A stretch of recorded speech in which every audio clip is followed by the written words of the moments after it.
So you were telling me before we hit record, you've just come back from a theatre trip to New York. How was that? We gorged on theatre. We saw 5 plays in 4 days. I'm presuming 2 of those plays were simultaneous then. That's how you squeeze them in. You're an expert. Should have done, yeah. And out of all the shows you saw, what's the highlight? We had 4 scheduled, and then when my wife saw Waiting for Godot with Keanu Reeves and Alex Winter's faces on it, she said, why don't we do that too? Because I'm kind of in a Godot phase right now. We can go into that later, maybe off mic. I was going to say, of all the weeks to see Waiting for Godot, you've chosen the correct week. Yes. And I got to say, I think Godot is a good match for Keanu Reeves, but he was not, I'll put it lightly, he was not the best actor we saw all weekend or the week by far.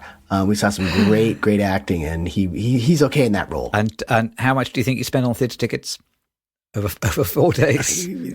I calculated it was under $1,500. So it's about, in the end, it's about $300 per play. So it's some beautiful old theaters. Nice. Those are the things. It's just great to see old theaters. And as we've talked about film dying, I think theater could probably have an ascension as a result, because they've got all these old houses. Yeah, $150 a ticket, it certainly will, yeah. Exactly. They better be making some money. Exactly. Theatre is wearing a gold suit and flipping the bird at everybody, I think. Yes, it's great.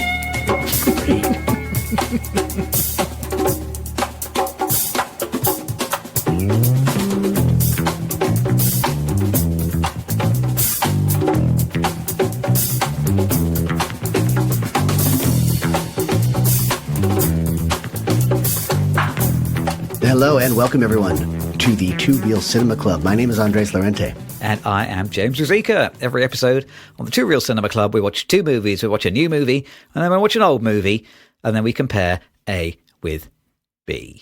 And this time round, so it's 2 sideways looks at Hamlet this episode. So we have watched the new, heavily awards-tipped Chloe Zhao feature Hamnet, and we are comparing it to 1990s semi-Hamlet cosplay drama Rosencrantz and Guildenstern Are Dead. A lot of buzz at the moment about Hamnet. I feel like I can't move without being hit with a Hamnet advert. It seems to be everywhere. They're trailing it very hard. Yes, it is awards fodder, if there ever was any. Yeah. I call this episode Hamnet is Dead. Uh-oh, was there a spoiler, Bill, that we were supposed to read? Spoiler, oh no. But it's alive and Hamlet's alive and kicking and ready for awards, ready to accept your awards for your consideration. For your consideration. I not super familiar with the work of Chloe Zhao. So she's made Songs My Brothers Taught Me. Haven't seen that. No, The Rider, haven't seen that. No. Nomadland, which is a big awards picture, and I did not see that. It's been on my list forever. So the only Chloe Zhao feature that I've seen is the dreadful Marvel's feature film The Eternals. Oh no! So I must say I did go into this with very low expectations, seeing as the only film by her that I have seen, I thought was pretty terrible. Well, I think she's a little out of her league in the Marvels in that world of. Well, maybe, yeah. What's the kind of miscasting for directors? She's mishired, probably not playing to her strengths. So is that after? That's after Nomadland, presumably. That was her picture after Nomadland. Yeah, exactly. That is. So, are you very familiar with her work? Just Nomadland, which, in terms of pacing and style, very similar to Hamnet. So that's why the idea of her doing what I assume is an action picture is ridiculous. I mean, obviously, there's great money there, I think. That's great that she got the job. But wow. Do you want to do a quick rundown on the Eternals just to... Oh, Matt, so The Eternals is a very confused and confusing Marvel film about a bunch of superheroes who've been around on the Earth since prehistory, but maybe they're robots, but maybe they're not. And they've been just instructed by some other character that we're going to meet at the very end to protect humans from monsters, although not monsters that we ever really see. And because they all stay on the earth for many, many thousands of years, they all basically get sick of each other and split up. And then at the very end of the movie, they all come back together and decide that the people they've been fighting for aren't the goodies after all. But the whole thing is utterly does not play, I think, to what Chloe Zhao's strengths are. They've tried to get a little bit of sort of romance and human drama out of it, but it is mostly choppy, socky, punchy. And it seems like, it was a brave, interesting choice for them to give her the gig, but I think it was probably a misfire on all counts. Maybe with a better script she could have turned in a better Eternals picture. I don't know. It's difficult to be completely sure where the blame lies, but it's a miss for me. I can't see it. I won't see the film, I don't think, but I can't really even... Don't see the film. Yeah, I can't absolutely. even conceive of her making... 2.5 hours of your life you will never get back. Hamnet, this year, based on the novel by Maggie O'Farrell, released in 2020, and I have read the book. So I'll tell you a bit about that later on. But before we get... I was just going to say, I'm not part of that book club this week, but I did read Rosencrantz and Guildenstern Are Dead. So I'm in the book club. Oh, wow. So we have got a full house this week. Plenty to talk about. Plenty to chat about. Maggie O'Farrell also wrote the screenplay, apparently, with Chloe Zhao. So interestingly, she gets the credit. I was looking for some interviews that might shed any light on what exactly her contribution was. Quite a lot of the dialogue in the film is lifted directly from the novel. So it would not surprise me whether largely her contribution to writing the script has been to hand over a copy of the novel. And have Chloe Zhao write. It feels very much like a director's film. We'll get into that, I'm sure. Yeah, I think so. Yeah, I said that would be my guess, but I haven't met either of them, so I can't say for sure. Before we get too deeply into the weeds, do you want to start out by telling us the story of 2025's Hamnet? Absolutely. It's as if I briefly forgot what we do on this podcast. We tell stories.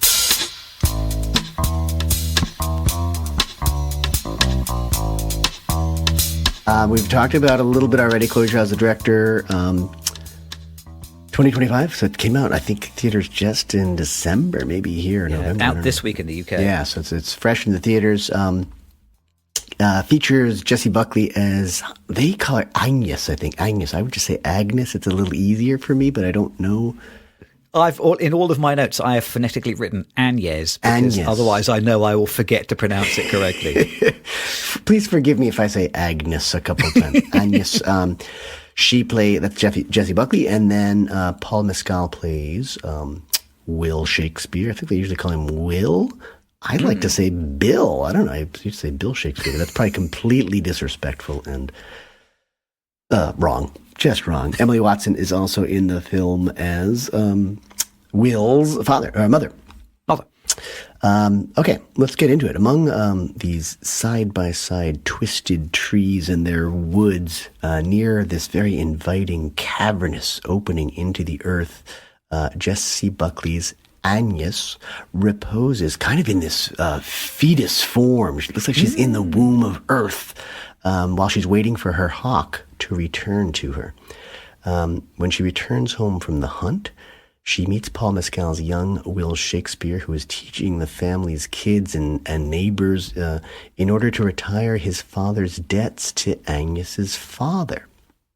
So Will Shakespeare's father owes Agnes's father money, and Will's there. He doesn't want to be there. He's there to pay off the debt. Teaching, you know what that's like. Oh, God, I do. That's why I said he does not want to be there. It's Latin, I think, for the most part, too. I don't know. Rather than earn much money on his father's behalf, however, Will earns himself a wife via his storytelling, particularly the story of Orpheus and Eurydice, wherein an artist emerges with a lover only to lose her to the underworld. By Orpheus's deeds, Eurydice is trapped in hell. In our story, thereafter, love comes fast. A bit of table sex, and Agnes and Will are hand-fasted, and soon after the touch with body and nature prescience, Agnes knows she is with child. But how many children will they have if Agnes knows that she will have two tend to her on her deathbed? don't know if she's been foretold that, she just sees that, whatever it is. Will all their children be born on the forest floor? Will, I like that. Will write freely and without toil, or will he have to menace his father? Now that's Shakespeare right there, menacing your father. Or leave his family to pursue his theatrical fate in Stratford and in London. Are Hamnet and Hamlet the same person? Are they both dead? And if so, does that represent one or two bodies in the massive plague era body count? Very good. Well, I just want to leave it hanging a little bit. And, well, honestly, this is the kind of story that has a fairly clean, basic, that's not like an overly filled out, fleshed out storyline. I mean, it's a fairly simple narrative. It is, isn't it? Yeah, there's about about a page's worth of sort of story, isn't there? Overall, it is very simple and straightforward. I just put my glasses on, and I wish I had put them on before I read my synopsis. I think it would have been far more coherent and easier to read. As I kind of intimated earlier, I went into this film with very low expectations. Oh, so. Not only because I only know Close Down from the Eternals, which was astonishingly awful, but also because, from the outside, from the poster and the trailer, it really, really looks like British historical film type scene. Oh God, yes. I mean, it's kind of it's lots of people in Elizabethan dresses. Yeah. Walking on these kind of unpaved roads in these half timber villages with dogs and chickens milling about. Yeah. There's probably someone who plays a lute at some point. It really, really looks like, oh yes, another one of these. I remember years ago, for a short film, a friend of mine wanted to hire some costumes from the BBC costume library, and there's a place just off Cambridge Circus where you could go and you could try on these outrageous costumes and hire them for really not very much money. And it really felt like, another one of those movies where they've been to section 5 of the BBC costume library and they've got those costumes, and it's that kind of film.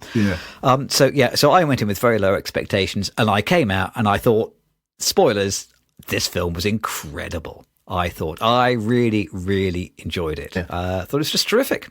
Dynamite. I think, that's a good approach for a film like this, to have low expectations. I mean, I felt like, it's interesting because I felt like I knew just by the trailer. I mean, this could have been a 3-minute film, I think. So just by the trailer, I mean, I knew the plot lines. This film is not about the plot or the story. It's much more about how it all unfolds, I guess, and the sort of the torments and ecstasies that the characters experience. So it's not about plot. It's not about some story that's just going to grab our attention, and the tension is just going to be relentless, and finally we get some sort of catharsis or conclusion. It's much more about the lives of these people who we don't know much about, which is convenient because we don't know how true any of this really is. But it's an interesting take into a hypothetical experience for Will Shakespeare and his wife. I didn't even know he was married, to be honest with you, or that he had children. So, I mean, there's so little that I know about him that this was entertaining and illuminating, but at the same time, I just don't know how much to really trust. And I have some nitpicky kinds of things that are really on that periphery right there, of just like how true it is, and does it have to be about Will Shakespeare? I guess that would be my other guess. I mean, I think if you've got the source material and you've got someone that everyone knows, it makes it an automatic sell. But is that essential to tell this story? Yeah. Yep. Should we ring the spoiler bell so we can talk about it a little bit more freely? Yeah, I think we have to. We'll ring the bell. We'll kick some of the chickens out the way, throw the dog a bone, trudge over the mud, climb up the church tower, and we will ring the spoiler bell and then let rip. Like a cock-a-doodle-doo bell. There it goes. That sounds like an English church bell, doesn't it? There you go. Bad. Beautifully done. There we go. Okay, so I did think this film was terrific, but here at the top of my notes, the first thing I wrote is, at times it veers into grief porn. Ooh, yeah. Because there is a lot of grief, I think, in this film. Yeah. I'll talk a little bit more about the way that it's structured when we come on to the book, but I think even possibly in the blurb, I don't know whether it says it on the poster, but I think, not many people will be going into the movie unaware that it is about the death of Shakespeare's son, correct, which then inspired his play Hamlet. So, largely, it can't be much of a surprise when the dreadful and unthinkable happens, because it's kind of the central premise of the whole movie. Yep. And without that, you don't really have a story. So as you have said earlier, it's not really a film about the story. It's more about the characters and how they journey through this relatively simple A to B story. And also, I maybe it is very slightly too long. I think it's just over 2 hours. It is, yeah. And although I did think it was pretty terrific, it's very rare that I see a two-hour film where I think, well, that could have been an hour 50. Yeah. And maybe it could have been trimmed down very slightly. And certainly the same is true with the book again. We'll talk about that in a minute. Yeah. But the book is the same amount of story, but stretched out to 300 pages, and it does feel a little bit stretched out and padded out at times. But that said, I think there is some terrific work in this film. I think nicely drawn characters. And there's, I suppose, they're deliberately kind of teasing us, because I'm not sure that they ever say the word Shakespeare, do they, in the film? Not sure that they ever call him by his name. No, I think on a flyer. There's a flyer when Agnes gets laid on that might have Shakespeare on it. But yes, you're right. Yeah, he's Will. And that's about it. And I think that's one of my pet peeves too.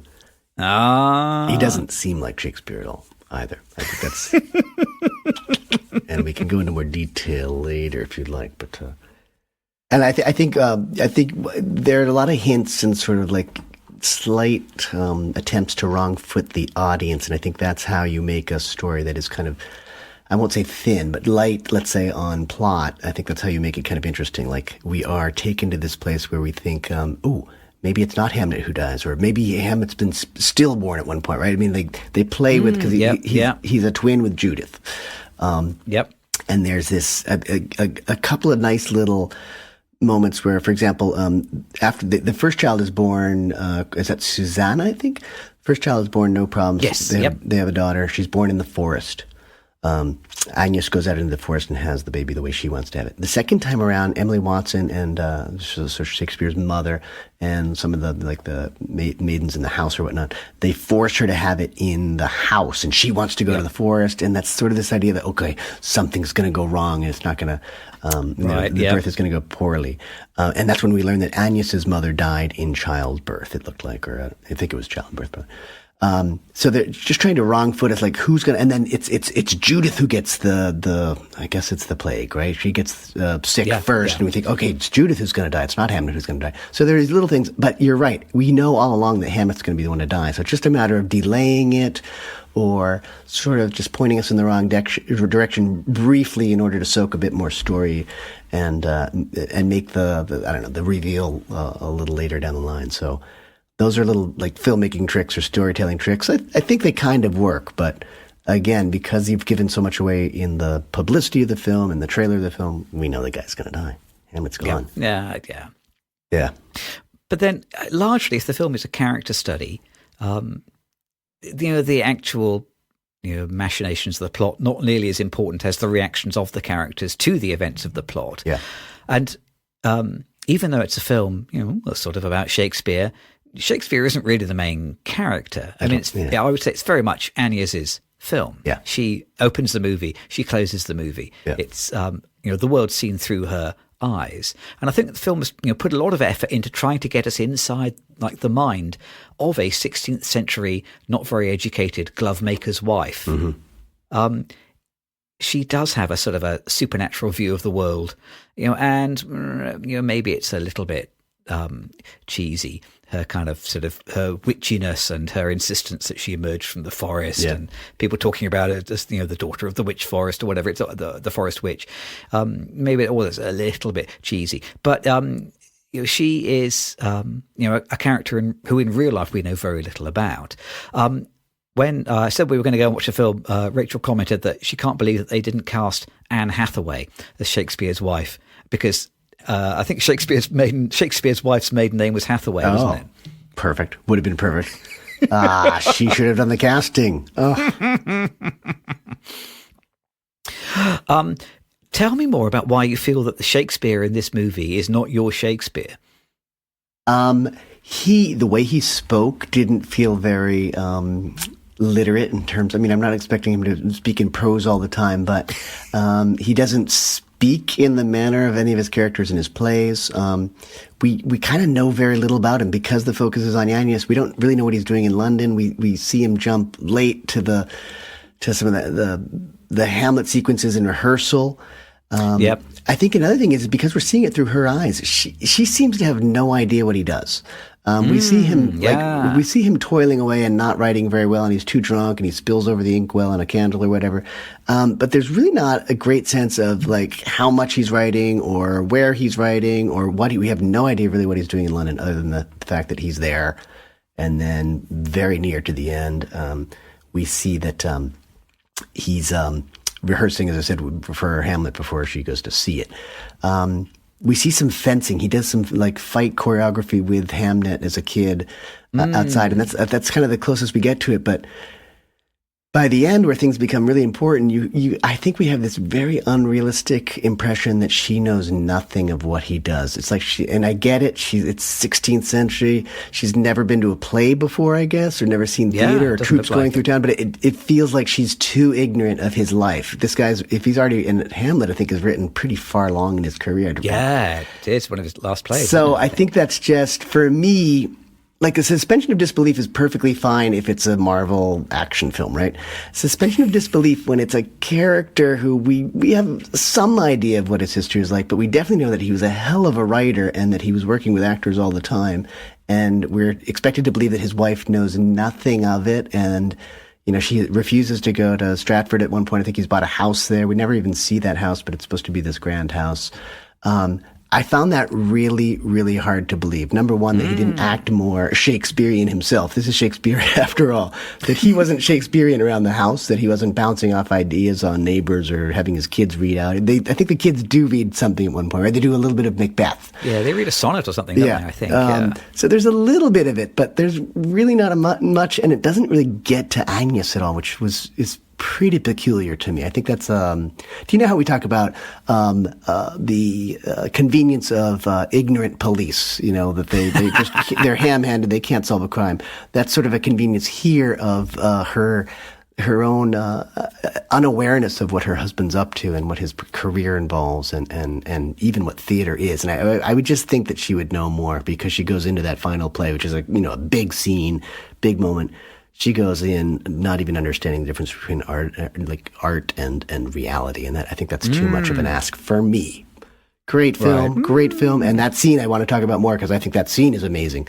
But the naivete she brought to that scene and to the whole story, I think it was overdone. I mean, you're seeing this comparison of city and country, I think, and that's really important. But she seemed too naive and just too unaware of what he was up to. See, I think that kind of ignorance of your work life is I think that's a genuine phenomenon, though. I mean, do you feel that your family know exactly what you're like at work? Do you not have a work hat that you put on and you become a slightly different person to the person you are when you're at home? I do. Well, my family, there are a lot of teachers in the family, so I think they do have a pretty good idea of what it's like. But I'm not a great teacher, right? And he is a great writer. And I think his reputation would have gotten to her. It doesn't sound like they're like days and days on horseback from London or anything like that. So I just felt like in this situation, given what we know about Shakespeare, we're accepting that this is the author of Hamlet and a bunch of other major plays. I think she would know more. And the direct comparison is my wife has a very good idea of what I am like as a teacher and what I do. So, it was just... Are you admitting that you taught your wife when she was a high school student? Yep, I was 2 years old, and she was in the womb. But, just on a personal note, as I get a little bit older, I'm kind of thinking when Alice went to do some work experience at the hospital, the thing that quite excited me was just the idea that, gosh, she might see me in a work context. Oh, yeah. and just like I was sort of excited at the idea that she might just see sort of who her dad is when he's at work, when he's not that sort of grumpy bugger hanging around at home, when he's at work actually doing something useful with his life. Yeah. In the same way that my father worked at the boots factory in Nottingham, and then when I was a student, I had like a temporary job for a few days at the boots factory. Yeah. And just seeing my dad like in the context of his workplace, it's like seeing this completely different side of him. Yeah. So I can sort of believe that there is a different side of you that you present to your loved ones at home, and then you have your professional personality, which you present to the other actors when you're kind of rehearsing a play. So I did sort of feel like that was believable, and and clearly they do have a problem with kind of intimacy and closeness and expressing themselves to each other and allowing each other to be who they are. I was sort of prepared to buy that. In the same way, I was sort of prepared to buy her utter naivety because they had so heavily emphasized her kind of forest witch, wild woman nature. Yeah. So whether it is credible in the real world or not, within the context of the film, I was kind of happy to. I fell for it. Is what I mean. I fell for it. Yeah. And I think you want to talk about the final scene. Yeah, well, I think so much comes down to that is that, and again, she goes into that scene not knowing anything about the play. She does see on the flyer, so she's literate, it seems, right? She reads that flyer and she can see the word Hamlet on there.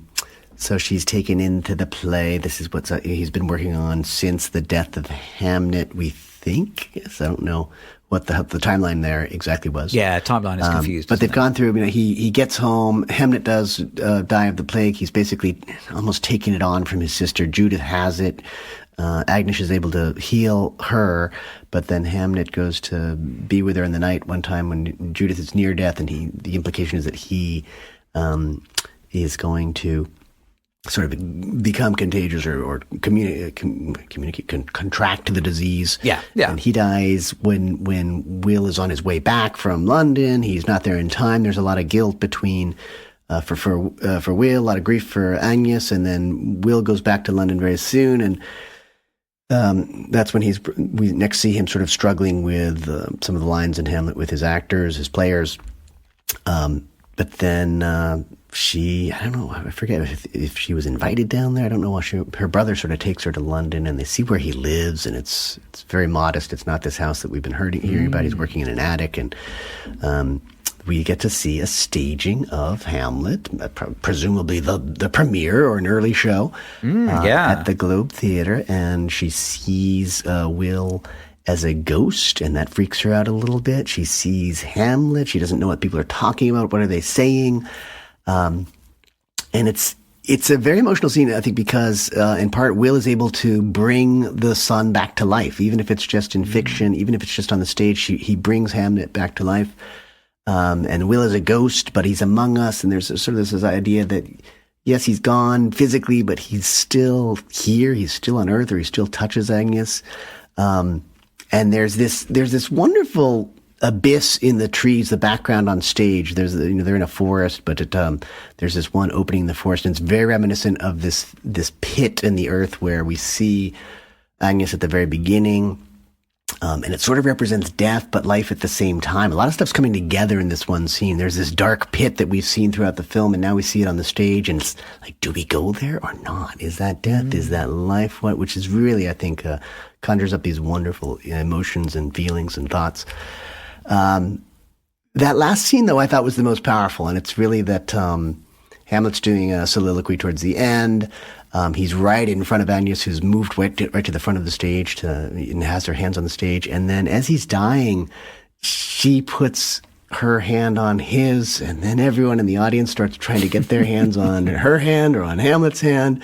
And even the actor is surprised because this is not supposed to happen. But that's how into it Agnes finally is. It's very cathartic for her. She sort of sees Will in the wings. He's finished his performance as the ghost of Hamlet's father, I guess. And he's having this catharsis, and it sort of ends on this incomplete notion. We don't see them hugging and say, "Oh, I love you, and I'm so sorry I wasn't there." We don't see that, but we know that they have sort of reached this point where there's going to be some sort of understanding, I guess, that It's okay to say goodbye, but at the same time, he's still with us in some way. And I think, and it does, you're right, it ends on an image of her just in the theater and sort of going through all that and finally kind of just being able to let go of Hamlet at the same time as she's finally got him back in her hands. And that was the big moment. And that's the mark of a good film is that they build it right there. It's the last minute of the play. Bam. Yeah. So it hits emotionally. It hits in terms of denouement, really tying up all the loose ends of the story. So I love that part. And, it reminded me of the old Globe. I mean, it felt like it was filmed possibly at the Globe or someone had replicated I think it must have been. Yeah, I think so. I mean, it looked a little small for me in the theater, but I mean, I don't think the Globe is a huge venue, but it felt I don't know why you'd go off and build another Globe. So yeah, no. Yeah, when it's right there. So that was, that made me feel like this is a great film. It's ended right where it needs to. It might not have gotten, the journey might not have been the one I would have taken the film on, but hey, they got a film made and it's a great film. So I don't listen to my critiques or anything like that. But the final scene absolutely is, the climax, narratively, creatively. Yeah. I think there's a number of reasons why it works so well. I think it is, very skillfully made. I think the music in that scene is doing about 30% of the work. It is, the music in the film is by Max Richter, who's like a sort of British-German composer. That tune over that final scene is called "On the Nature of Daylight," and it has been used in a lot of films. I looked it up. So that same piece, and it owes quite a lot, I think, to Bach or kind of Pachelbel or somebody like that. It was used in Stranger Than Fiction, used in Shutter Island, Disconnect, Arrival, Togo, The Last of Us, now in Hamnet. It's been used in many films. He's doing well then. He doesn't have to rewrite. Yeah, he's done very well. Interesting guy, Max Richter. I think he did a lot of work with Future Sound of London in the 1990s, if you remember them, who were kind of sort of techno outfit. Okay. So he's come a long way. Very interesting guy. Wow. The score kind of reminds me a little bit of Michael Nyman. Famous for all his work with Peter Greenaway. It has that sort of feel and texture. So it's doing a lot of the work in that scene. The other thing which is doing a lot of the work in that scene is Shakespeare, because they are using dialogue from Hamlet. Yeah. It is the greatest play of one of the world's greatest writers. Yeah. Wow, difficult to miss, I suppose. Great music, great play. Yeah.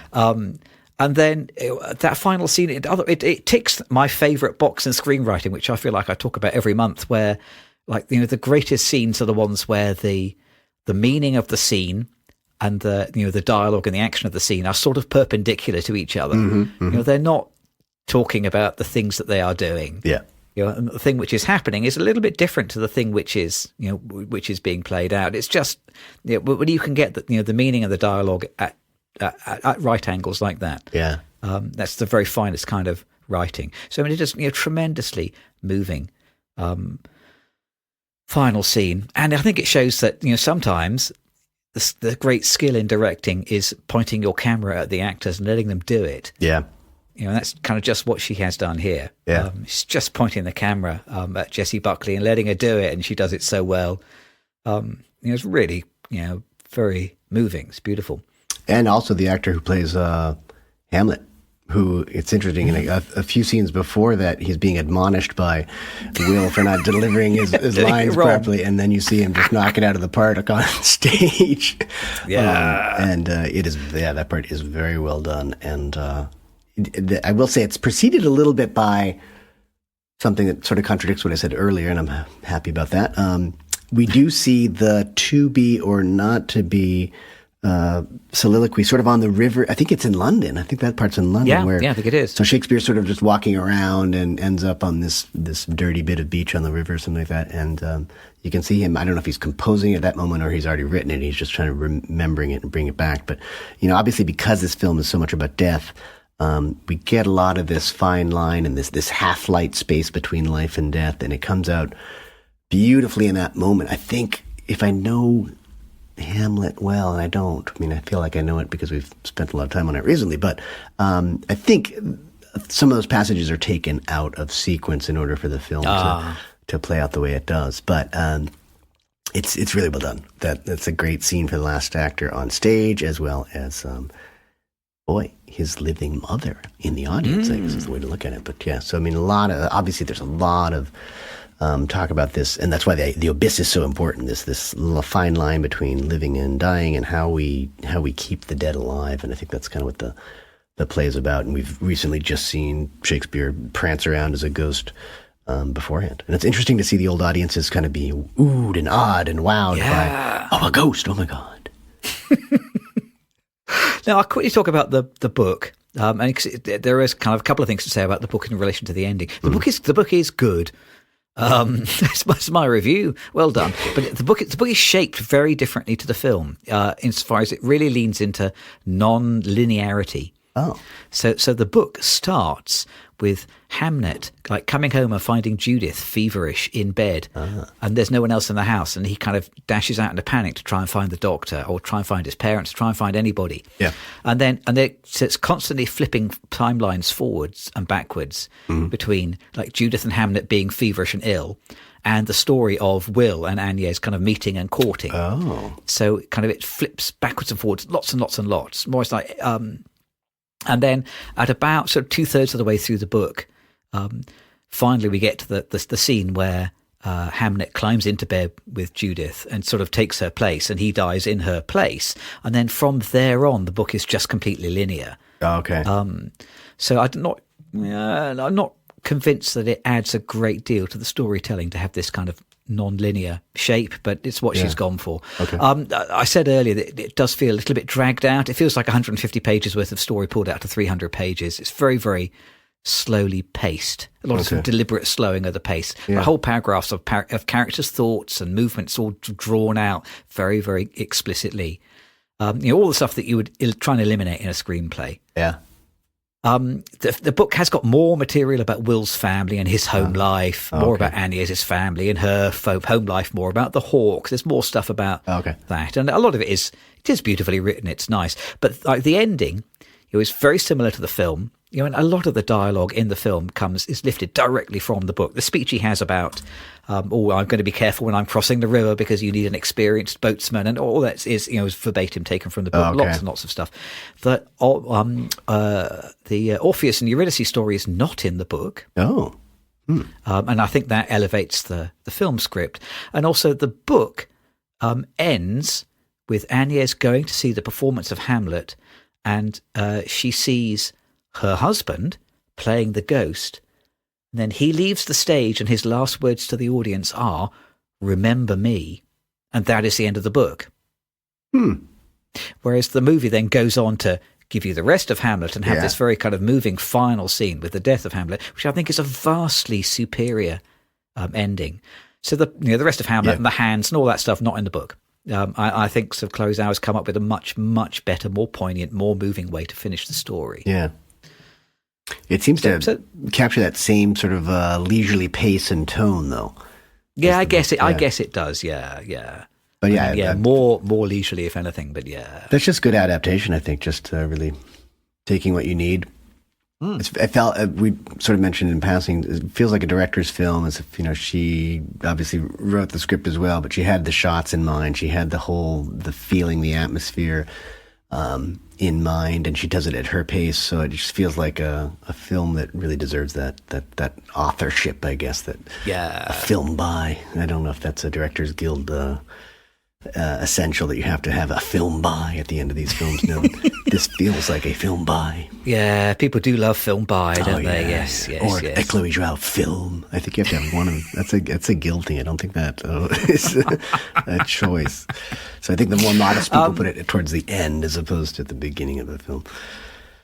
The book never, I think, uses the word Shakespeare. And never reveals that Will is Shakespeare. Never says his name specifically. The film reveals much more early on that he is Shakespeare. But again, I can't imagine anyone has bought their ticket and sat down at the cinema without knowing that this is a film about Shakespeare. Precisely. So it's slightly pointless to hide it, really.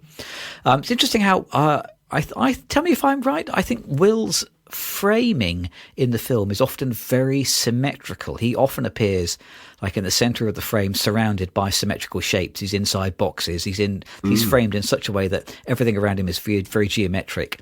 And Agnès is kind of the opposite. She's always surrounded by leaves and flowers and trees and moving objects. Yeah. And, I guess one of those sort of, a directorial cinematographic fillip.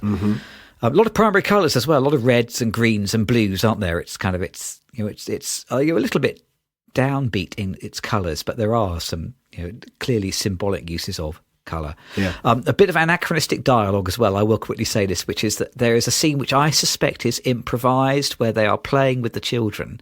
Yeah. And they do this kind of mock-up little scene from Macbeth, and they're kind of playing around. I suspect those scenes are improvised, especially because Jessie Buckley at one point tells the kids, "It's okay, you were amazing," and it's all of a sudden they're talking in like 21st century English. Yeah, and that really kind of stood out to me. Oh no, that's it doesn't really feel like we're watching the actors, not the characters now.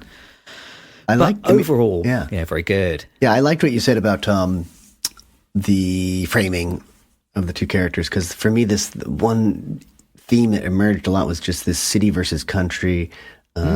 Culture versus purity, this tension between the two. It's embedded right in the very characters themselves, but also just we see shots of the city that seem, they're experiencing plague, so it seems just corrupt and dirty, whereas the country seems much leafier, I guess. There are bees, there are trees. So I think that sort of probably serves the two characters stand for two very different things. I think there's the culture, I guess, and literacy of Shakespeare versus the folksiness and the country ways of Agnès. And then you've also mentioned a little bit the art direction it's fantastic. I mean, I definitely felt like I was in that time period.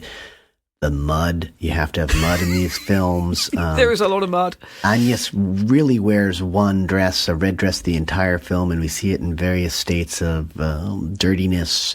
She does have a wedding dress at one point, but even when she's pregnant, you can see her in that dress with I guess it's like the corsets are kind of loosened, so the webwork kind of exposes her belly a little bit, so you don't need maternity wear if you've got this one dress, this one miracle dress. And I got the one dress. Yeah, so I think one thing that really struck me was I loved there was in their sort of attic apartment at I think it's the Shakespeare's home. There's this one crossbeam on the floor, and it's been whittled away so that as you're stepping up, part of that crossbeam it's been whittled into a stair, basically, so you can step up using the actual frame of the house. And it's just it reminded me of Polanski's Macbeth, where you can see that they've repaired these old wooden structures. You can see the new wood versus the old wood, and you can see the mud in Macbeth. There's so much mud. So I mean, just little touches like that make you realize, okay, these people did their research. They built some structures that are very authentic to the age, and that just makes it easier to act in those spaces too, because it just throws you into what life was like at that time. Yeah. The other thing, I know we always kind of linger on this, but opening image, closing image, the opening image for this film, great choice of opening image. So the camera does kind of swoop down to Agnès. Yeah, she's kind of curled up fetally on the forest floor. But as the picture opens, the first thing you see are these two trees, isn't it? Yep. There are two trees, these kind of tall, they're powerful. Yeah. They are different trees, so they're not. I don't think they're the same species. I think they seem to have different bark. They are growing in parallel, but they are not together. Yeah, and it's a really, really good choice of opening shot just to illustrate, broadly the themes of the whole of the next 2 hours. Very skillful. Yeah, and then like the closing image again, very moving. I think it's just a long hold on Jessie Buckley's face as she kind of finds closure. Yeah, she's kind of smiling at last. It's like the first time she has smiled in 2 years or whatever. Yeah, and I think literally she goes from being asleep to awake, very much awake by the end. And it's not a slumber that she's been ignoring things or anything like that. But just like sort of this peaceful slumber and not knowing that she's about to lose a child. At the beginning, to sort of having that child back and then smiling happily at the end. Yeah. What do you think, though? What do you think? Were there any police back in this time era, or constables, or constabulary? I believe this film predates the creation of the police, but nonetheless, there still would have been a cliché squad. Cliché squad. Thank you. I knew it. I don't know about you. I feel pretty rude calling the cliche squad on this film. It's 'cause, I mean, we talked earlier, there are some elements of English history film type C. Yeah. So, there are Elizabethan dresses, half-timbered houses, chickens and dogs, Yeah. unpaved roads. A Shakespeare movie, and it climaxes with the scene filmed at the Globe Theatre. Yeah. I mean, so no, it does hit all those notes. But, I'm not going to complain because I feel like that is this film's wheelhouse. Yeah. It would almost be rude not to include those things. So I personally don't feel like sicking the squad on them. Ooh. But you may not agree. I just disagree a little bit. I feel like I'm not going to talk very long about the punch list for the cliche squad, but I think this film sort of deserves that classic cough that you love so much because it's the Black Plague. But as soon as you hear a cough, it seems like someone's going to die, right? And I think in this film it makes sense. I get it, but I know that irritates you. So I know that you heard those coughs, and being the empathetic and fair-minded person that you are, you wouldn't call the cliche squad on them. But cough equals death forthcoming. The other one I have was just, and again, it makes sense in the film, I suppose. But there's this, there's always this father-son moment where the father asks the son to look after the women and keep them safe. It's up to you. You're the man of the house now. Protect the women. And that happens with Hamnet in this film. And it's just that he's 8 years old or something like that. What's he gonna do, Dad? What do you mean?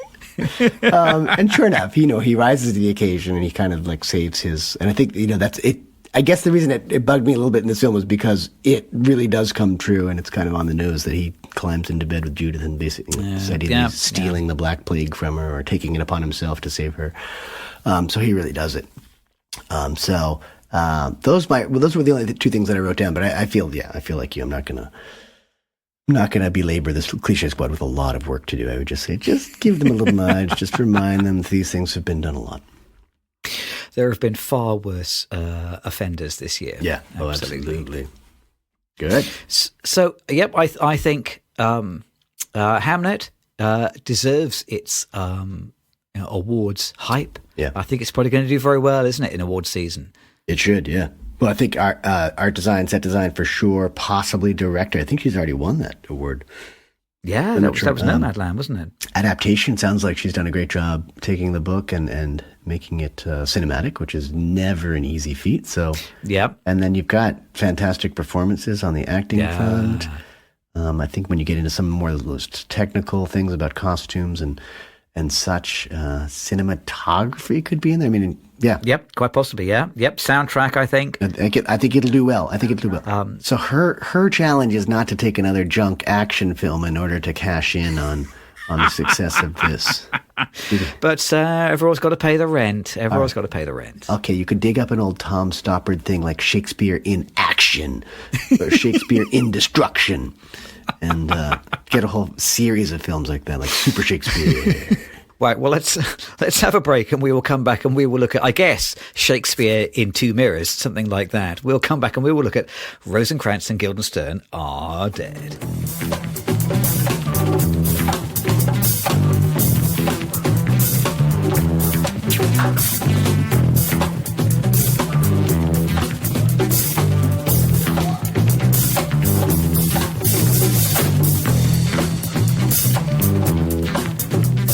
And welcome back to part two of what, if we are going to reflect the film that we are talking about, this really ought to be now a podcast about two guys who are doing a podcast, and the podcast is about podcasts, because we have stood firmly between two mirrors, one mirror with Shakespeare's face etched onto it, and the other mirror that's been shattered by a nail that has the word irony written on it in blood. We have watched Rosencrantz and Guildenstern Are Dead, from 1990. Written by Tom Stoppard, based on the play by Tom Stoppard, directed by Tom Stoppard, and the only film directed by Tom Stoppard. Yeah.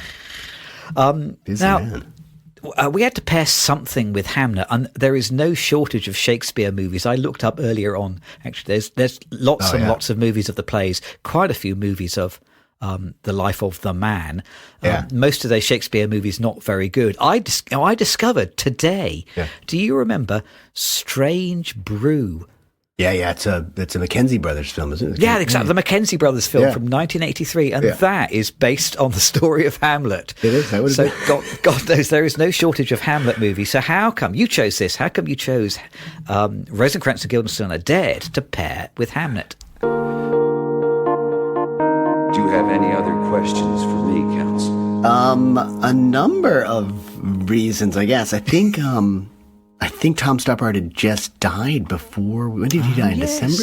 It's like just before we elected to do this film. So I think the timing felt good in that way. I don't think we've done any Tom Stoppard stuff at all or talked about him at all on the pod. No, so, I don't think we have. That was it. I've been in this, it's just coincidental to Christmas, but I've been in this existentialist vortex lately, and I'm loving it. And so I just saw Waiting for Godot down in New York with Keanu Reeves and Alex Winter, and I'm sort of writing this Godot piece as well. So that's been in my head. And then I don't think he writes this play without or make this film without Godot. Yeah. So I've just been it's been in my head so much, and I just felt like, okay, if we're going to do Hamlet, I think we have to do Rosencrantz and Guildenstern, and I've also read the play and watched the film. So I've just been in this space by my own will, just entrenched in kind of Shakespeare adjacent stuff, as well as this existentialist nihilist kind of vortex. And I've just never been happier. I had the best Christmas ever, and I think this is the place to be. So, I mean, it's the way. You should write a self-help book about this. It sounds brilliant. I'll have a podcast. What would they say? Things being as they are, times being what they are? Times being what they are. That's what they say. Exactly. Yes. So I was so pleased. And I had seen this film a couple of times, but I think I saw it fairly early on in the 90s. So, and it's very different from Shakespeare in Love, which is another thing that Tom Stoppard did. So, it seems appropriate. I think they worked out pretty well. It made for some good viewing. And I think they definitely will pair well as we talk more about the old film. Yeah, I think so. So I did a bit of research. So I, like you, I think I did see this film fairly shortly after it came out in 1990. That I remember doing an extract from the play at school. Oh, wow. I think for like a parents' evening. Oh, wow. So, my friend Gav and I were Rosencrantz and Guildenstern. I think we just did questions or the coin scene or something like that. Great scenes, for like a parents' evening. But, certainly at the time I didn't really understand it. We just tried to squeeze as much funny out of it as we could. Yeah. The play was originally written in 1966. Yeah. But it expanded from a previous work. So Tom Stoppard had written a one-act play, which is called Rosencrantz and Guildenstern Meet King Lear in 1964. So Tom Stoppard was 27 when he wrote that. Wow, yeah. I think it was expanded to this. Was it a fringe festival type thing? I think it was a fringe festival, yep. Okay. So as you rightly say, I think it is acknowledged how much it owes to Waiting for Godot from 1953. Yeah. So the first performance was at the Edinburgh Fringe in 1966. Okay. In 1968, the film rights were sold for $350,000. Wow. That's a lot of money in 1968 for a script like this. Yeah, definitely. I think John Borman was lined up to direct, but it never happened. It's been interesting to see what that happened. So there was kind of talk about turning it into a film for a long, long time. Didn't happen until 1990. Yeah. It is Tom Stoppard's only directing credit. There's an interview you can read online with the LA Times. Yeah. He said that he was the only person who could show the original play enough disrespect.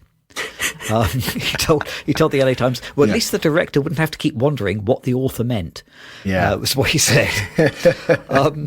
Very early appearances for Gary Oldman and Tim Roth. Yeah. So this is kind of sort of their big screen debut of any size, I think, in this film. Very interesting. So shall I, if it's such a thing were possible, shall I tell you and the listeners the story of Rosencrantz and Guildenstern Are Dead? You drew the short straw on this one. I couldn't do a synopsis. I struggled with my notes a little bit, and I thought, hey, I think I'm doing the other film. I just want to make sure I'm doing the other film. You lucked out. So, yes, please tell me the story.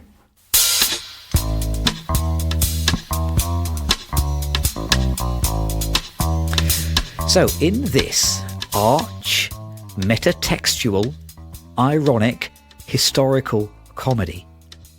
Rosencrantz and Guildenstern are two minor characters from Hamlet, called to take centre stage. They are summoned by the King of Denmark to come to Elsinore to cheer up their childhood buddy Hamlet and try to discover what ails him. But this time round, we see the drama from their point of view.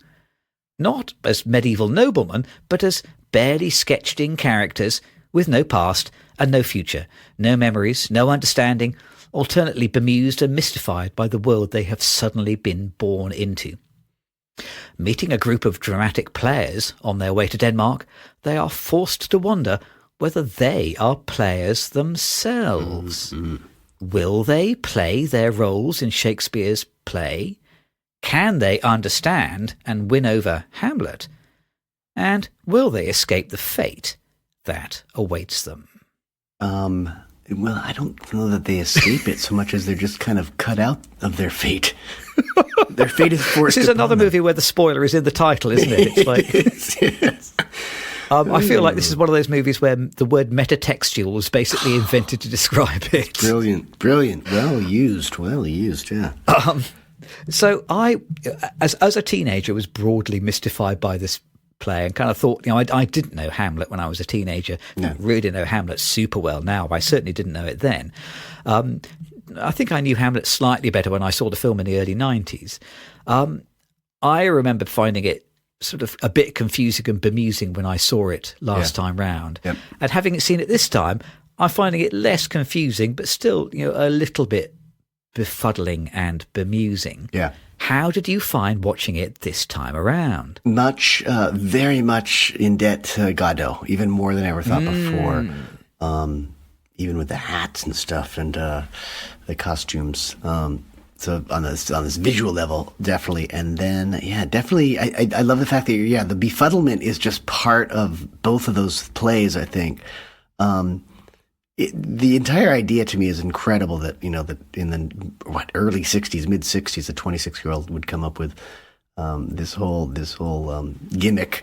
And I love it, but I do realize that there are a lot of slow moments in it that don't necessarily help it. I don't think that Tom Stoppard's a great director, and maybe that's why he didn't direct anything else. So, and I think it might have been interesting. I love the fact that he showed it disrespect, because I have read the play as well, and he definitely cuts a lot of things and does things very differently. But I love that quote, that he realized you can't just take the play and film it. It would have been a disaster.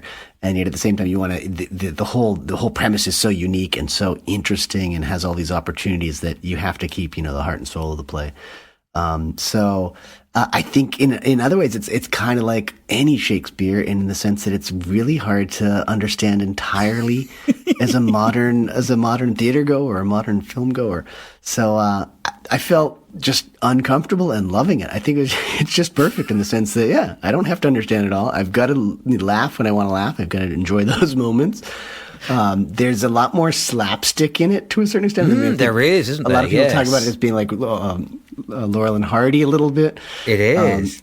So I think, I'm not going to say it's like a 5-star film. It's one of the best films ever made, but I really enjoyed it. And it just gives you a totally different angle on Hamlet and a new, it's something, just a very stark difference to what we watched as the new film this week. Yes, couldn't be much more different, despite having very similar story kind of background. Yeah, it strikes me as that the film is kind of an artifact of its time, but its time is not 1990. Its time is 1966. Yeah. I think probably the ideas and the writing were a lot fresher and more exciting and more current in 1966. Yeah, I mean, there's this whole postmodern notion of a play, sort of outside of a play, characters in search of meaning, perplexed by the world that they have suddenly been created for. All that probably was really exciting and new in the 1960s. Yeah. Still relatively interesting, I suppose, in the 90s. Whereas I feel like in 2025, I feel a little bit like we've been ironied to death, haven't we? I mean, I feel like these days you turn on the news, and the news is something that looks like a post-ironic comedy.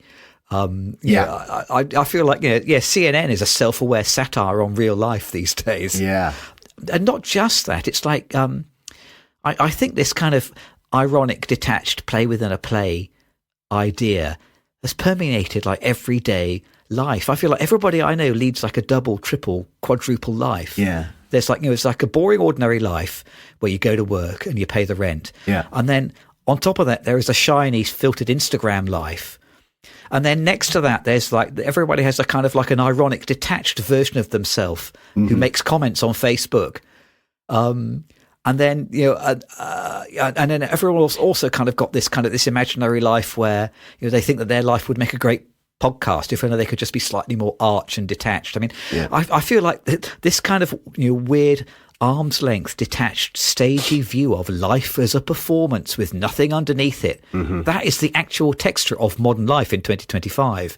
In 1990, this film almost looks like a sort of like a has-been idea. I feel like we're all doing this now. That's what life is. Yeah, I think the difference for me is that like in 60 years, things have changed enough or come back to where they were. To the point where this is basically a deeply philosophical play, and I think we're less aware of like the artifice around us and some of the deeper questions of being and nothingness. I think it was more common in the 60s with the existentialists and whatnot, and I think we've strayed a little bit from it. I think the average person has probably strayed a little bit from that, and they don't think in that sort of nihilistic way or emptiness of life kind of way. So I think it's by virtue of just time going in circles. I guess what do they say? Time rhymes. I don't know what the people are saying, but I think it's become relevant again, and it's probably we might be at the cusp of it beginning to become relative again, because I think that life is going to be meaningless again, and I think people don't embrace that right now. I think they feel like there is a lot of meaning to life, but it's getting pretty close to becoming meaningless again. So this would be. It's like prescient again. It was back then, somewhat prescient for foretelling the future, and I think we're right there again. So I think it's going to have these cycles of relevance probably, or these just little reminders of how I don't know how much firmity there is in life, and how solid our existence really is. So I think they're just universal themes and timeless themes. And they're clunky if you think the 90s film feels a little clunky now, and I'm sure the 60s play feels. I've never seen the play on stage, so that would be something I need to put on my list. But I think that would probably seem clunky too. But I think it will just become relevant again by just neglect and recurring ignorance, I guess. There'll be a Keanu Reeves version next year, won't there, probably, of the play. Excellent idea. All you need is the big actor. If you've got the big actor in it, people will come. People will come. If you hire him. One thing I completely forgotten about this film. I was like pleasantly surprised to discover it when we started watching it. Richard Dreyfuss is in it. Yeah. I'd completely forgotten that he was in it. And not only is he in it, he's really good in it. He's really good. And that's it's always shocking to think about that. But this is boy. At a time in his career when he was probably almost doing television at this point, and I don't know that he'd had any big parts. So this is not a big budget film, or this is an indie film. I thought he was great. I think this is probably my favorite role for him. So I think that Close Encounters film, that's the third kind. He was pretty good. Jaws, obviously very good. And then this, I think he's great. And it's just, I think he's allowed, I think the stakes are really low for him, and he's allowed to just do what he wants to do. And he's got a lot of the best lines. So I think that's, he has. For me, I think there are a lot of really profound bits and just some one-liners that are just incredible. And I think, to a certain extent, that makes the whole film or whole play worth taking a look at. It's just listening for some of these great lines. I mean, I think the greatest line in the whole play or movie is the title. I think it does show how vital a great title is to the success of your project. Because this is such an astonishingly good title. Not only does it sort of tell you what the story is, it's also it's a direct quote from Shakespeare. And it's hinting at the sort of the ironical layers that the whole story occupies. It's very, very clever choice of title. I wrote down some of Richard Dreyfuss's quotes. He says, times being what they are. You said that earlier. Every exit is an entrance, he says. What's a great one? Oh, yes, later on, this is maybe my favourite quote from the whole movie is, "We are actors. We are the opposite of people," is what he tells them. And he also says, at one point, doesn't he say, "Dying is what we do well," something like that. We need an audience. Actors have to have an audience. Well, people have to have an audience as well. I mean, we're nothing without. It's almost like we can't even. If we were alone on the earth, would we exist? It's almost that Berkeley tree where, if it falls in the forest, does it exist? I mean, there are just tons of little lines like that are just, fantastic. There's also a great like Abbott and Costello thing where they're exchanging this letter that seals their fate, and one of them says, "I'm only good in support." They're arguing over who has the letter, who's gonna give the letter. To the player, and they're all these "why are we here" kind of questions, and definitely at least pondering these questions about life, and that's in Hamlet as well. But I think they have an advantage of being able to like talk about the theater, as you said, from it's like meta-contextual. They're outside of the play until they're in it, and I love that bit too. It's like they encounter the players, this troupe that's going around doing theater for anyone, even for two guys on the road. And then they're just on stage, and then they disappear. And the next thing, we're cutting into the actual play of Hamlet, basically. And it's just brilliantly done. And they're basically ghosts, the way Shakespeare was or Will was in Hamnet. They're enshrouded in these curtains, right? And they kind of just have to throw these curtains off. They look like ghosts, and all of a sudden they're in the play. And there's this wonderful theme of the pages of the script sort of blow around with them throughout the film. So the play, the physicality of the play, how it's written on paper is actually a device in the film. And then they become the characters. And there's this wonderful thing where I'm sure Stoppard does this quite intentionally, where they become more eloquent when they get into the play. All of a sudden they're speaking differently. And this is exactly what I saw this film before I saw Hamnet. And I was thinking, okay, and there's the Shakespearean language. They were basically inarticulate and confused, and in the middle of nowhere, the film opens on this journey in basically this nothingness space of rock, and there's no vegetation, and eventually they get into the play and everything changes. They start speaking differently because they're in that play now. Even if it's not all exactly pinched right out of Shakespeare, but they're actually more eloquent when they join the play. And that's just another great little touch, that they've gone. Their characters have already changed from being outside the play to in the play. There's a big dose of Monty Python, isn't there, in this film? I think it's like the whole kind of scenario especially with the traveling theatre. Yeah. And just the way that it is filmed and the places where it is filmed and the tone of it, it feels like this film owes an awful lot to Monty Python. There's something peculiarly sort of British and silly about it. It's a genuine silliness. Yeah. There are also, the other British film that it nods at, the second time his name comes up in the podcast, a lot of it looks like a scene from a Peter Greenaway film, I think. Yeah. I don't know where it was where they filmed the interiors. I don't know what building is standing in for Elsinore or whether they've built it in a studio, but it's a pretty remarkable room with these painted ceilings and walls. And it feels a lot like something lifted straight out of Peter Greenaway. Yeah, and that's Greenaway, right, when he was really kind of at the height of his powers. As was like, but he was good, you mean? Yeah. He had that 5 or 10 year period where he was dynamite. Yes. So late 80s, I'm going to say maybe 86 to 94, like somewhere in there. Not later than 94 for sure. But I love the story world, and this is from the play too, is this whole coin toss thing where they're always getting heads and they're sort of bantering back and forth, and you just know, because you know that you're not in a world of like traditional laws of nature and such, because this shouldn't be happening. You'd sometimes get tails, and then he comes back with that coin theme, and I think the player Dreyfus at times talks about being two sides of the same coin, and well, the two sides of the coin are the same all the time. So, but you just get this idea that there are these little clues that you're not in reality. This is a fiction. It's not a film that is talking about two real characters. It's about two characters who have a terrible part in the play, and then they get into the play. So you're doubly in fiction somehow, and I think that frees Stoppard to just do whatever the hell he wants to do.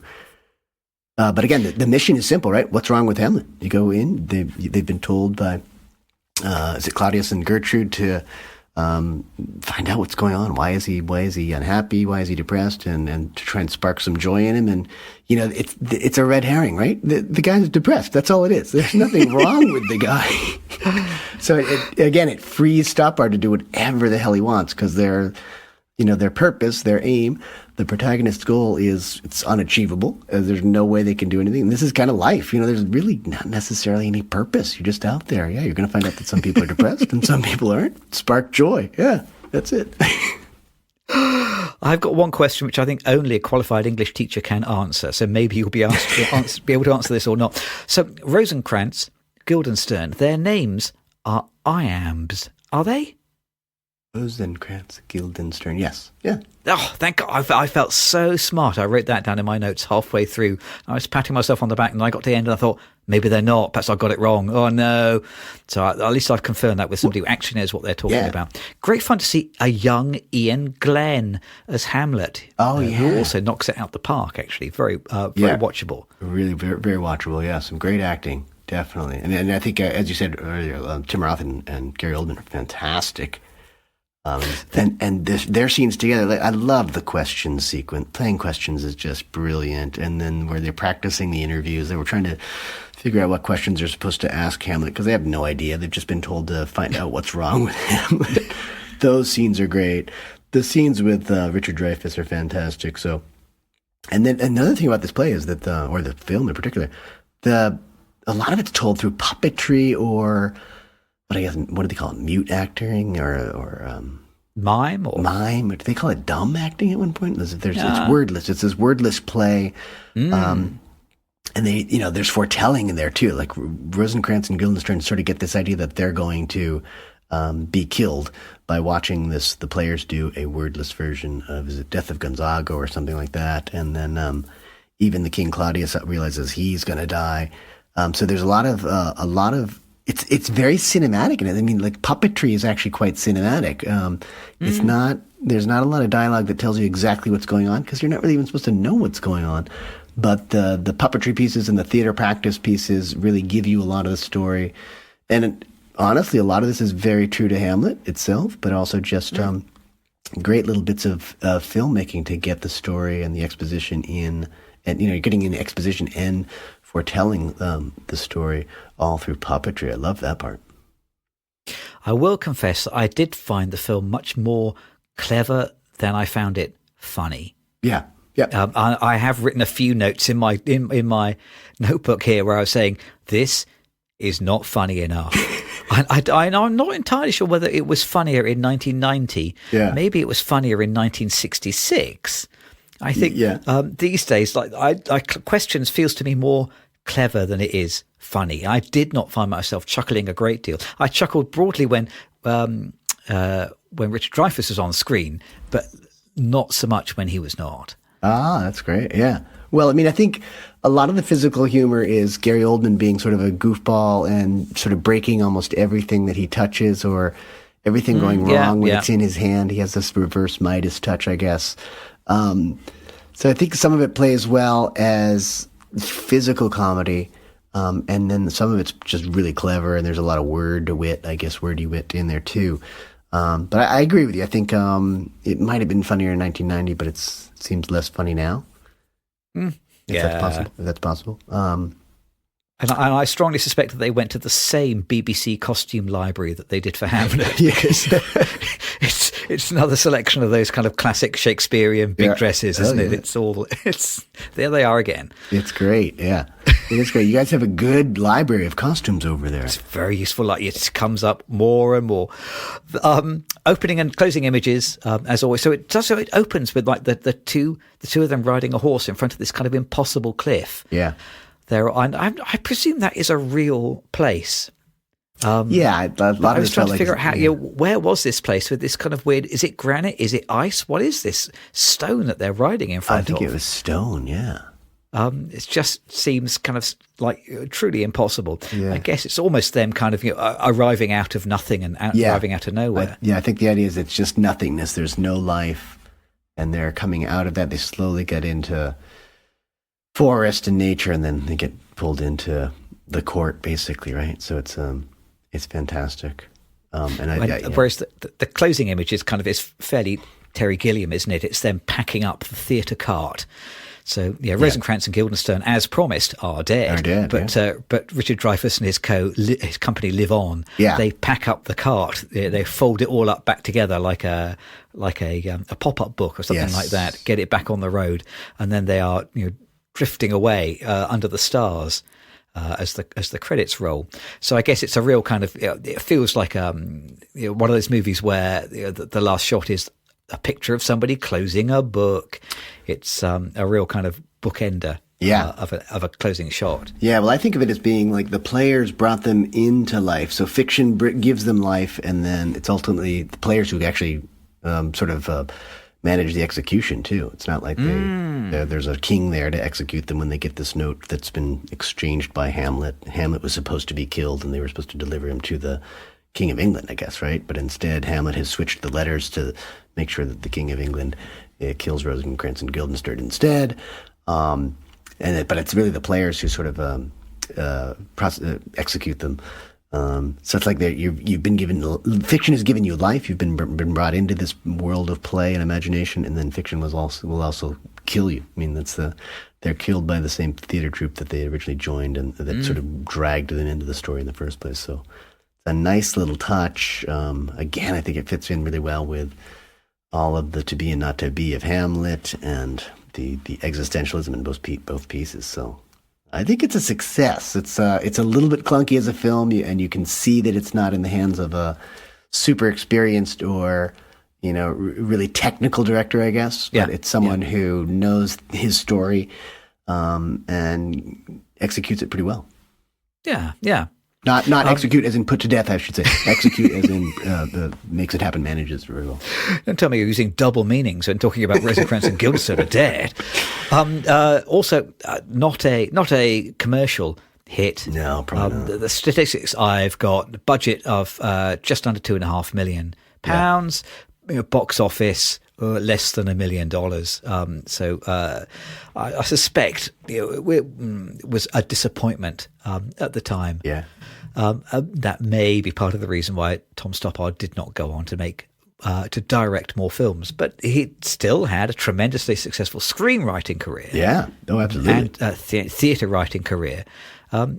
People still remember him fondly now, and only died last year. Yeah, and this is probably less than 10 years before Shakespeare in Love, is my guess.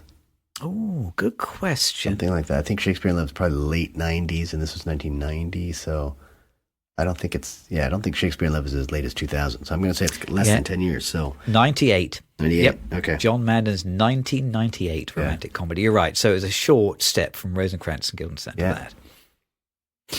Well, a lot in common between tonight's two films. Before we pull them together, though, I am going to force you to play a film which seems a game which seems very appropriate, because we just watched Rosencrantz and Guildenstern again. The game is Who Am I? Oh boy, Who am I? Was it last time we were the same person? I think we might be the same person again. That's going to be my guess. Oh, well, maybe. Can I guess who you might be? Because I think you might be Richard Dreyfuss. I sure am. I wrote down just an absolute full of crap storyteller, spinning tales, all for little or not, lots of talk, no action, but some great plays and some great scenes. So I definitely felt like Dreyfuss, and it's hard for me to say that because he's definitely not on my list of favorite actors, but this is a great role for him. After a couple of really good roles, but yeah. And he is definitely the cleverest character on screen in this film. I think he is. Yeah, he definitely seems to be and oddly the most human, I guess. That's the other thing, is that even though he's the sort of the lead player, I think the title of his character is just the player, and there are other players, but even though his life is fiction, I felt like he was the most human, the most real. And that's what I thought maybe that was you too, but maybe you're going to surprise me. Well, maybe I will surprise you. I've sidestepped the Tom Stoppard film entirely. Ooh. Only because watching Will and Agnes in Hamnet deal with family illness, kind of I could really sympathise with that. It's like you deal with family illness, you recognise how incredibly vulnerable it makes you feel. Yeah. I'm aware of that feeling. You know, I know grief like any adult does, but I mean, I think those emotions are conveyed very successfully by that film, and I did feel, you know, I mean, we often say an important part of the success of cinema is when it can take you to a place or a time that you've never been to, and show yourself there. And I think just in those scenes of Will and Agnes kind of dealing with this terrible moment, I kind of felt like, you know, I really kind of felt with them for that. Yeah. So I felt this was a good portrayal of an important human emotion. So that's why that's who I say I feel like I am this week. So a lot more serious than bloody Richard Dreyfuss. Yeah. Bloody hell. Where's the laughs gone? Well, no, the laughs are there. I mean, it doesn't surprise me. You're a capable doctor. You want to help the people with the illness there. It must drive you crazy that she's pulling out this wart and that wart and just go to the pharmacy, damn it. Yeah, some moss here and there and seaweed or whatever the heck she's using. And then, she loses one. But she saves one, too. She saves one of her kids. So, win one, lose one. Yeah. It seems funny that people spending all that effort finding rosemary or thyme or whatever, and whereas if you had a bit of mouldy bread in the house, that could have made all the difference. Oh, wow, that's true. And yet it wasn't until the 19th century that we figured that out. Right, let's bring these two weirdly, oddly connected films together and do our synthesis.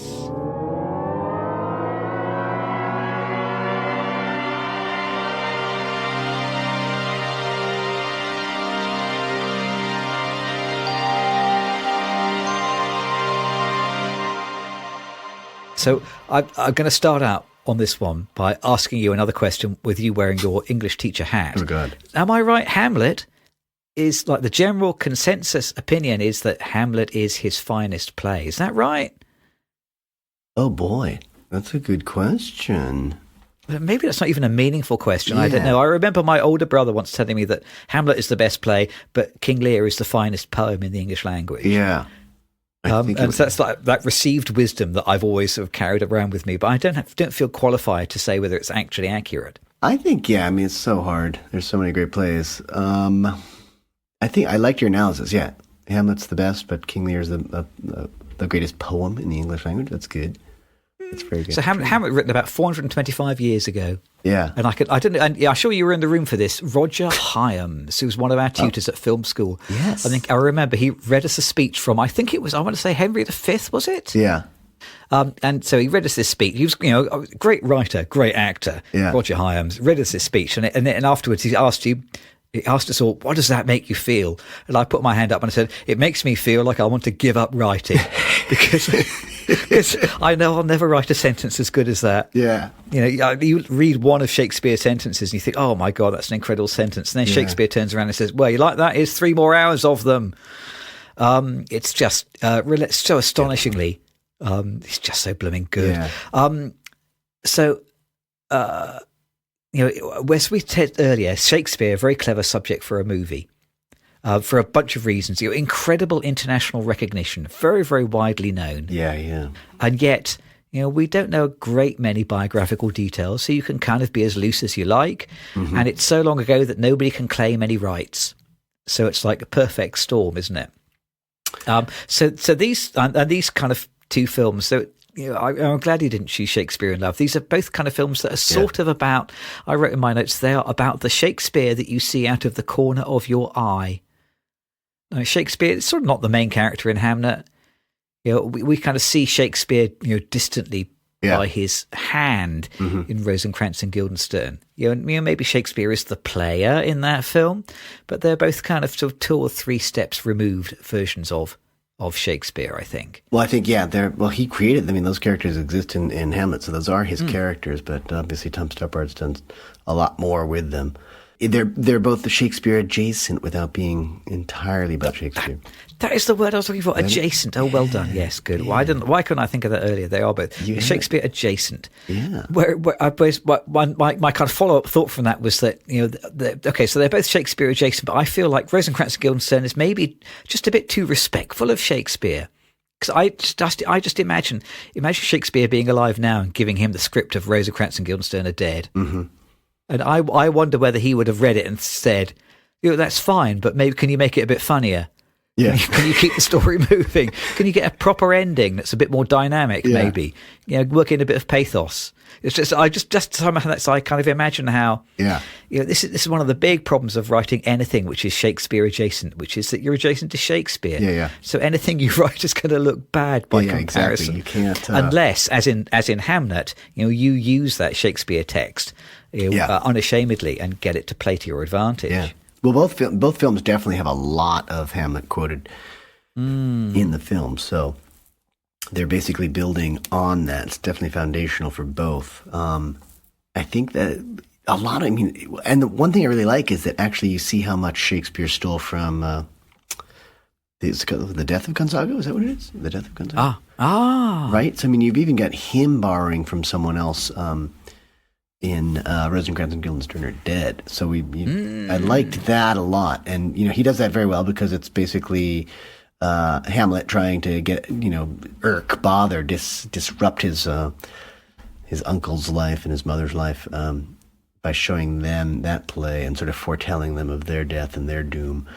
So I think, I think they're both respectful of Shakespeare. I think you're right. Maybe Stoppard's great in the sense that he shows some disrespect to himself, but maybe you're saying maybe a bit more disrespect for Shakespeare himself, because maybe that would make for a more interesting play somehow. Like they're very reverential. Maybe, I don't guess. know. And you have to, as we've seen in the adaptation for Hamlet, you need to be. She does it with O'Farrell's book, right? She doesn't adapt it that accurately, or she's making changes. You have to make changes, even to Shakespeare. So, as much as I think about Romeo and Juliet by Baz Luhrmann, I always think, God, I hate Baz Luhrmann, but he did something right in that film. It's like he just changed the context and the story world, and he brought it to a whole new audience. So that's kind of the idea I got there, though. But I think, both these are obviously, they can't get away from Shakespeare, and it's just like, how much do you embrace Shakespeare and what do you do with it? So, I was actually surprised by how little Will is in Hamnet, I think. He's obviously all over Rosencrantz and Guildenstern, and yet not a part of it at all. So I think for me, a couple things that came to me where I love that both films sort of support this concept that art brings understanding of the world. Like Agnes really lacks it till the very end. And it's really the theater, Will Shakespeare, that allows her to understand and process Hamlet's death.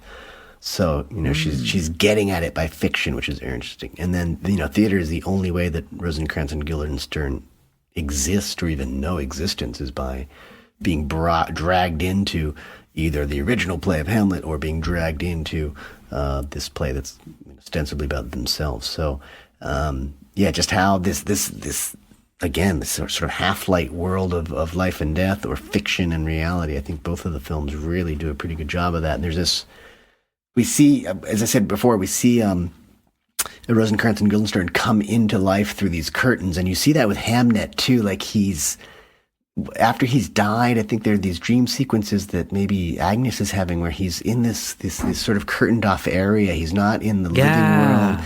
And he's kind of on stage, where we're sort of getting the idea that he's on stage, and those are really lovely moments, because it just shows you just these uncomfortable worlds for us, where we don't know what death is like, and we don't know what fiction is going to do to us. And I loved both films doing that. Like they sort of handle life and death, which are huge themes, either with humor or with some sort of gentleness that allows us to understand death isn't the end necessarily. So I loved those bits in both films. Same here. Hamlet, it does kind of emphasize one of those themes that we often bang out about on the pod, which is that that notion that great art comes from lived human experience. Yeah, because here we are presented with some of the imaginary, but also kind of, as far as we know, true. Lived human experience of the real William Shakespeare, and then you offered a suggestion of how that may then have informed his art. Whereas, kind of Rosencrantz and Guildenstern almost like is suggesting somehow the opposite, because instead of those two characters coming from, deeply lived emotional human experience. Those two characters come from literally nowhere and nothing. Yeah. They're like, they appear like ghosts besides an impossible cliff. Yeah. In this kind of place where there's no rules and the world doesn't function like our world. They're like, they are like Rosencrantz and Guildenstern are completely, deliberately inauthentic. And the gag of the film is trying to see the world as these kind of invented non-people might see it. Yeah. Whereas Hamlet sort of does the opposite. It's acknowledging that Shakespeare himself is somebody that we don't know very many hard, cold facts about, but we are positing that the emotion in the plays has come from a real place. It hasn't it hasn't emerged like a ghost from an impossible cliff. It has come from his his own life experience that he's trying to process through the action of turning it into a play. Yeah. I wrote here in my little paragraph that comparing Hamnet to Rosencrantz and Guildenstern feels like comparing Muhammad Ali to Mr. Bean. Mr. Bean is funny and enjoyable to watch, but Cassius Clay had a greater power behind each punch. But I'm not sure that I'm not entirely sure that I'm already regretting reading out that metaphor because I'm not entirely sure that it quite makes sense. I like it. I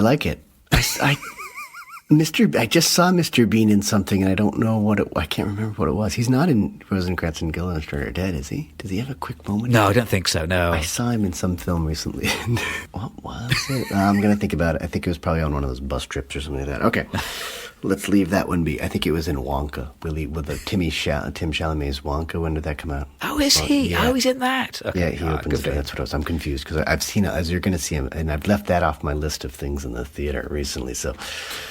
Put that out of my mind. I had my eye half on it. You remember we talked about the corner of Shakespeare out of the corner of your eye? Mr. B was in the corner of my eye on a bus trip recently. A couple things that I thought of. Yep. In Rosencrantz and Guildenstern are Dead, there are these questions of fate, I think, and their fate is kind of at the will of powerful men. Right. Mostly the Claudius. Or powerful people, maybe. And then in Hamnet, I definitely felt that there was much more fate at the will of nature, being the Black Plague and Agnes's connection to nature. It was really whether or not she could make nature work. And I sort of mentioned this before earlier, I think, when we were talking about the first film, but I also have a lot of these culture versus country vibes in the films. And it's just this question, it goes back to, I think... Rousseau and Voltaire about society do society and civilization humanize people, humanize men and women, or does it dehumanize us? Like, is it better to be cultured? We definitely see the culture of London or the culture of the court, and we're wondering, does that make us better humans, or is it nature, being more in touch with nature, that gives us more humanity? So it's just one of these questions that I always think about, and I think these films touch on it a little bit too. And I think probably any film that talks about existence in a heavy-handed way is definitely going to address that question too. But I definitely saw it in both of the films. Urbanization and the human spirit. Yeah, and you see it right in I think Hamnet does it really well, because the two characters are night and day. Like Will has grown up in that setting, but obviously he's changing. I think that's the effect we're supposed to take away from the film of sending him off to London, sending him off to culture to do these plays. He's changed in some way, and she's earthy throughout, right? She's just rock solid earth. Yeah, yeah. One final question from me. One of our theses is that art represents the time that it is made. Do you think these two films back to back say something about the differences between the world of 1990 and the world of 2025, or indeed the world of 1966, which is sort of the world that Rosencrantz and Guildenstern has at least one foot in? Because I feel having watched these two films back to back, I feel like I want to ask, do you think the stakes were just lower in 1990? Yeah. Like the film from 1990 just feels, it's a bit smug and pleased with itself. It feels kind of safe. Yeah. It feels like it sort of knows what the world is, and it feels comfortable enough to sort of toy around and play. Whereas the Hamnet from 2025, I feel like that is a film which emerges from and reflects a world which it's dirty and unpredictable. You know, and it's that film is set in a world where children die. Yeah. Whereas the death is like a sort of a comical fillip in Rosencrantz and Guildenstern, whereas it's proper life and death, all or nothing. In Hamnet, I'm just wondering whether it is a reflection of the way that our lives and the way that we see the world have changed in 35 years. Yeah, the question is, do we imprint that on the films, or is that in the films themselves capturing the zeitgeist? I definitely felt like, there's less light and levity in Hamnet in a 2025 film than there was in, a quasi Laurel and Hardy vaudeville kind of act from 1990 for sure. But it's interesting, just two ways of getting at some of the same themes and even some of the same material. Yeah. So maybe this drama, this tragedy will become comedy before long. That would be the real test, right? If in 30 years do we look at Hamnet as a comedy, then we'd really have our answer. Yeah, then something's gone wrong. Yes. We have just got time to talk about what else has been playing at this theatre.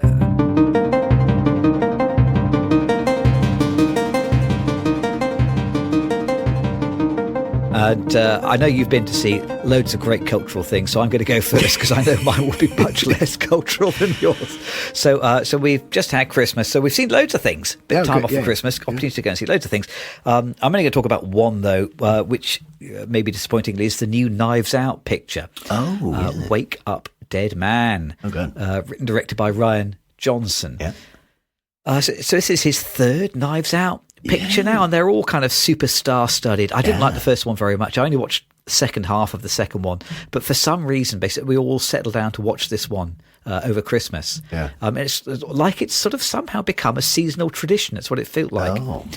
And I don't know whether you saw it. I came out of it and thought, well, that was fine.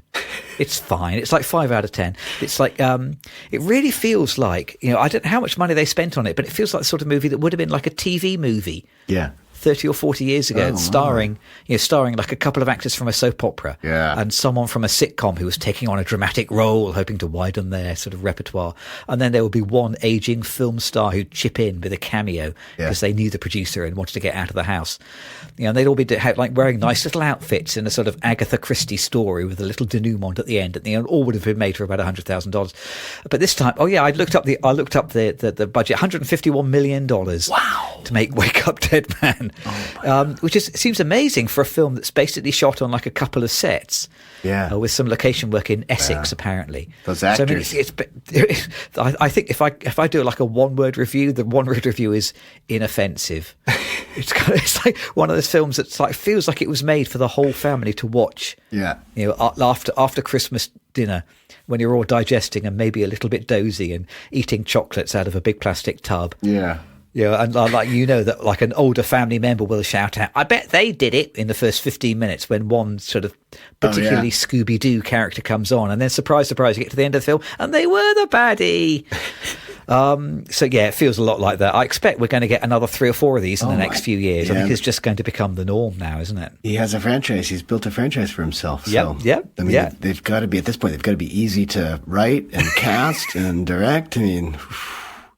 Just churn them out, and big stars are queuing up to be in them. Amazing, really, very interesting. I hope you saw something of a little bit more cultural value. I don't know.